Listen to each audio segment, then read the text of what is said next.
What if I told you there are cities in America that didn't just change, they were abandoned? Not because of crime, not because of the economy, but because they got too black for white comfort. Yes, we're talking about the unspoken truth behind white flight, how millions of white Americans packed up, left, and took the funding, the jobs, and the media spotlight with them. Meanwhile, black communities stayed, built, and survived, even as the world looked away. So buckle up, because in this video, we're diving into 10 U.S. cities that got too black for white Americans, and the consequences that followed. Stay locked in, because number 1 will absolutely shock you. Before start this video, don't forget to like and subscribe the channel. Let's get started. Number 10, Gary, Indiana. Gary, Indiana isn't just a story of decline. It's a full-blown case study in racial flight and economic abandonment. In the 1950s, Gary was over 90% white. Today, it's more than 78% black and only about 11% white. That's not just demographic change. That's a total population shift. But it didn't happen because people discovered better weather elsewhere. This was about fear, racism, and the collapse of industry all happening at once. Once upon a time, Gary was booming. Steel mills were running strong. Neighborhoods were clean and hopeful, and families were proud to call it home. But as black workers began moving into those same neighborhoods and sending their children to local schools, white families started leaving in droves. By the 1970s, white residents had vanished, and Gary began to fall apart. Abandoned homes, closed schools, and shuttered businesses. Yet the decline wasn't caused by black residents. It was disinvestment, job loss, and a refusal to invest in a changing city. But let's be clear, Gary didn't fall because black people moved in. It fell because investment moved out. It fell because the people in power turned away. Number 9, Birmingham. You'd think a city so central to the civil rights movement would be a model of integration and racial progress. But Birmingham, Alabama tells a more complicated story. Once a city known for resistance and revolution, it's now known for something else: white flight. When black residents began gaining political and economic power, many white families quietly slipped out, trading downtown history for suburban comfort. Today, Birmingham is more than 68% black, and while the heart of the city beats with culture, resilience, and renewal, many white residents found safety in distance. Suburbs like Hoover, Vestavia Hills, and Mountain Brook saw white populations soar, along with property values and private schools. Between 1970 and 2020, Birmingham's white population plummeted by over 60%, while suburbs grew rapidly, especially in the last few decades. This wasn't just about fear, it was about control. As black leadership took hold in local government, schools, and police departments, many white residents seemed to view that shift as a signal to leave. But Birmingham didn't crumble, it's reviving. Black-owned businesses, rich culture, and soul food are turning heads. Number 8, Cleveland. Cleveland didn't just lose people, it lost a whole demographic. And no, this wasn't some slow trickle or harmless migration. It was a full-scale evacuation of white residents, especially from places like East Cleveland. One day, it was a mostly white neighborhood. A few decades later, over 90% black. That kind of shift doesn't happen quietly. It leaves behind scars: crumbling infrastructure, shuttered schools, vanishing investment, and a silence that screams abandonment. Cleveland was already struggling. The collapse of manufacturing hit the city hard. Jobs vanished, poverty surged, and economic pain became everyday reality. And many white residents didn't stay to build something new. They left, heading to suburbs like Parma, Mentor, or any place with organic kale and fewer black neighbors. Their exit wasn't just about geography, it took city services with it. Schools became underfunded, roads neglected, and supermarkets replaced with corner stores behind bulletproof glass. Still, the black community held on. They adapted. They endured. Cleveland tells us that white flight isn't just about empty streets. It's about stolen futures. Yet it also highlights black resilience, the strength to stay and stand when the system walks away. Number 7, Newark, New Jersey. Newark didn't just lose its white residents, it got straight up ghosted. This wasn't a slow drift. It was a mass exodus with no intention of turning back. After the civil rights movement surged and the 1967 Newark Rebellion exploded in response to police brutality and poverty, white residents didn't just move out, they slammed the door behind them. Before that, Newark had deep Italian and Irish roots. It was a classic working-class city, filled with bakeries, butcher shops, and church bells echoing every Sunday. Families lived close, corner stores sold fresh bread and sausage, and neighborhoods looked out for each other. But when the civil rights movement hit Newark hard, and Black and Latino residents demanded change, many white people didn't stick around to adjust. They fled. Fast. Many moved to nearby towns like Livingston or West Orange. Still New Jersey, just without the city grit. So what really drove the departure? Was it the riots? Or the realization that Black and brown communities were rising, organizing, and taking charge? Newark didn't collapse, it was left behind. Number 6, St. Louis. Once upon a time, St. Louis was the crown jewel of the Midwest. Big business, major sports, and a downtown skyline with swagger.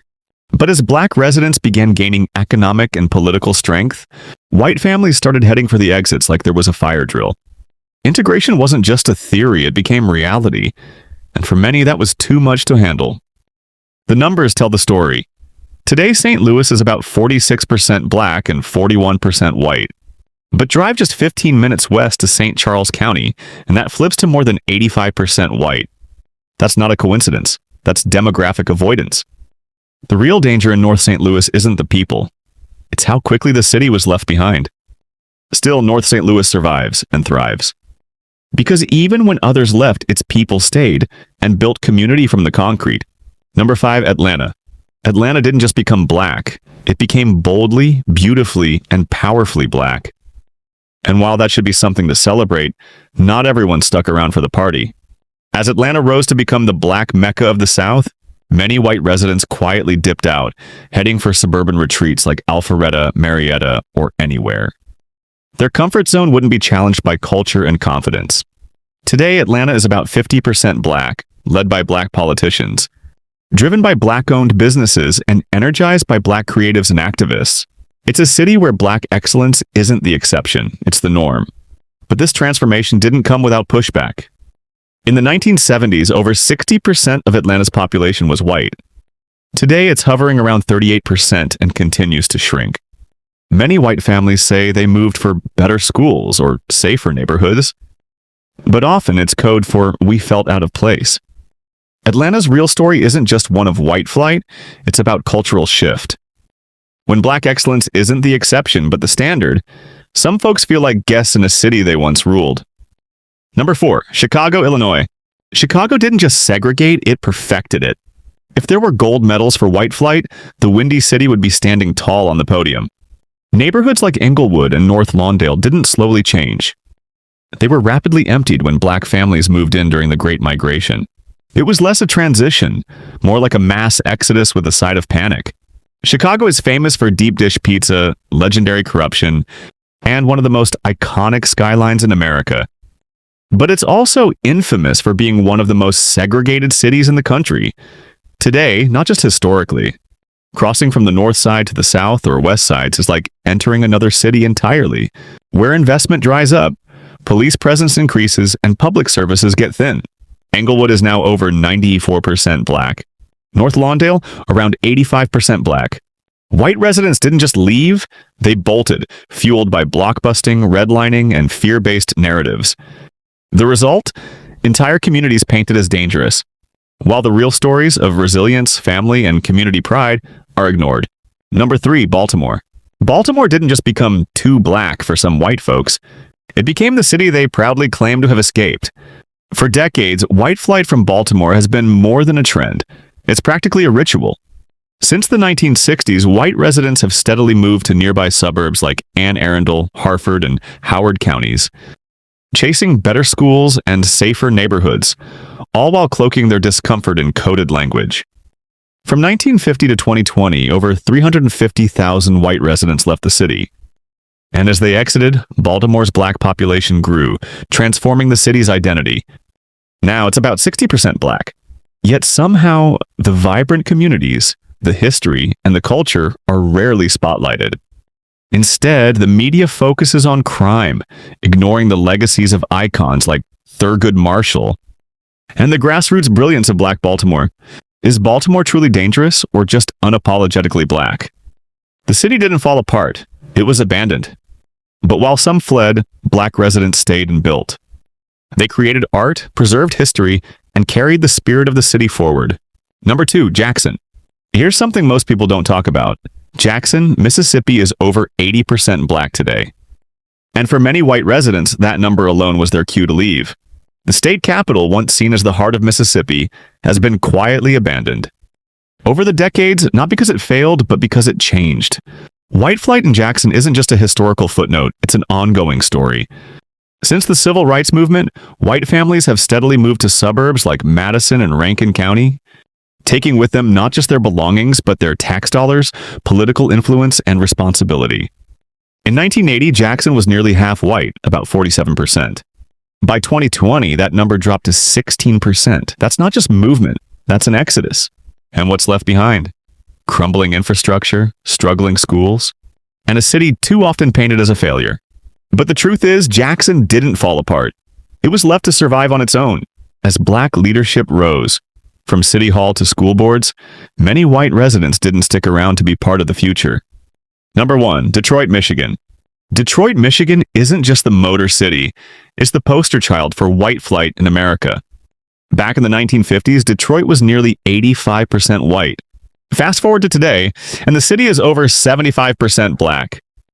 That transformation didn't happen because white residents suddenly wanted quieter, greener lives.